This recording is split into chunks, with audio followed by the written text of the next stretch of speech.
Hello guys, tara dito tayo sa tabing dagat. Mayroon tayo dalang isang boteng Letrong Red Horse na pinakamalamig. Tara, tagay tayo.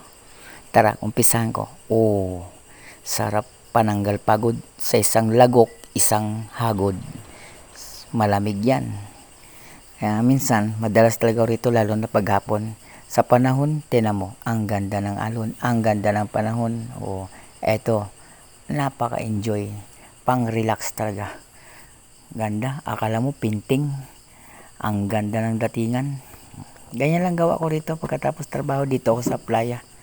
Madalas ako dito uminom. Eto, may kasama nga pala ako, si Kuya Makmak. Ang madalas kong kainuman at madalas kong kasama sa trabaho. Partner ko sa trabaho yan. Kahit anong hirap, magkasama kami yan sa pagdating sa trabaho. Kaya ito, nag-aya nga siya. Sige, tagay tayo, sabi ko. Oh, tag isang piraso kami yan. Yan. Ang ganda kasi ng dagat, oh. Oh. Lalo na yung araw, palubog, napakaganda. Salamat guys. Bye-bye. Thank you.